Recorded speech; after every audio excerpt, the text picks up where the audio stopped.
આજથી ચૈત્ર નવરાત્રીની શરૂઆત થઈ છે ત્યારે હિન્દુઓના જે પવિત્ર એવા ચૈત્ર નવરાત્રીનો આજથી પ્રારંભ થઈ ગયો છે ત્યારે સુરતમાં ઠેર ઠેર માતાજીના મંદિરોમાં વહેલી સવારથી ભક્તોનો મેળાવડો જોવા મળી રહ્યો છે। તો આપણે ભક્તો પાસેથી જાણીએ કઈ રીતે 9 દિવસ તેઓ પૂજા અર્ચના કરશે અને ચૈત્ર નવરાત્રીનું શું મહત્વ છે।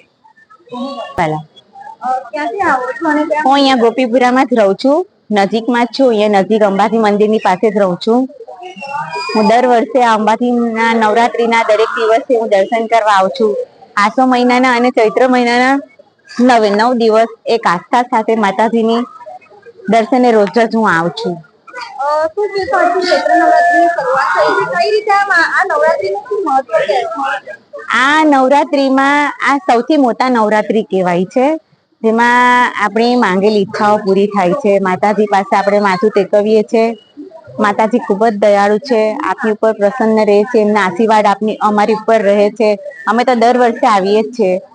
આ નવરાત્રીમાં ચૈત્રી અને આસો મહિનાના નવરાત્રીમાં પણ આવીએ છીએ। આમ તો વર્ષના 4 નવરાત્રી હોય છે, પણ આ 2 નવરાત્રીમાં તો અમે કાયમ આવીએ જ છીએ। ગીતાબેન ભીખુભાઈ ગજ્જર, હું પાલનપુર જગાતના કાંઠે આવું છું। હું અહીંયા ભાગરના અંબાજી મંદિરે આવેલી છું। હું ઘણા વર્ષોથી આવે છે। અમે અહીંયા રામપુરામાં જ પહેલા રહેતા હતા। વર્ષોથી આ માતાજીની પહેલી અહીંયા સ્થાપના, પહેલી માતાજી અહીંયા જાગતા જોર છે।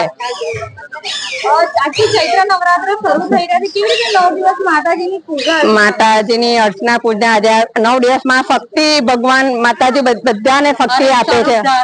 દુર્ગા, ભગવતી, બહુચરાજી માતાજી બધાને આ 9 દિવસ શક્તિ આપે છે।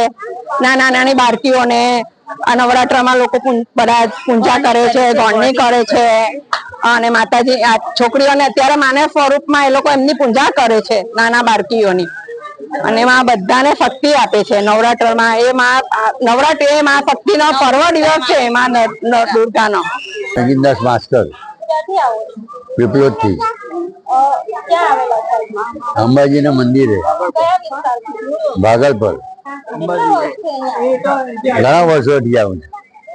આજથી ચૈત્ર નવરાત્રીની શરૂઆત થઈ છે, કેવી રીતે દર્શન કર્યા, કેવી રીતે સારામાં સારો શિંગાર થાય છે। 9 દિવસ શિંગાર અલગ થાય છે, 9 દિવસ દર્શનો થાય છે,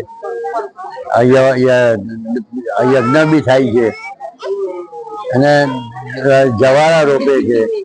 ચૈત્ર નવરાત્રીમાં માતાજીને 9 દિવસ જે છે તે અલગ અલગ પ્રકારના શ્રૃંગાર કરવામાં આવે છે અને અહીં ભક્તો દૂર દૂરથી માતાજીના દર્શન કરવા આવે છે। અહીં જે આઠમના દિવસે માતાજીનું વિશેષ યજ્ઞ પણ કરવામાં આવે છે, જેનો હજારો ભક્તો લાભ લે છે। તો આ મંદિરોમાં જે અંબાજી રોડ ખાતે આવેલ અંબાજી અને મહાકાલી જે મંદિર છે, ત્યાં ભક્તો જે વર્ષોથી અહીં આવે છે, નવરાત્રી દરમિયાન ખાસ ભક્તો અહીં માતાજીની આરતીનો લાભ લે છે અને જે ભક્તો આવે છે તેઓને અહીં ખૂબ જ શ્રદ્ધા હોવાથી દૂર દૂરથી ભક્તો અહીં માતાજીના દર્શન કરવા આવે છે। કેમેરા પર્સન સાથે રશ્મિ રાણા, રફતાર સુરત।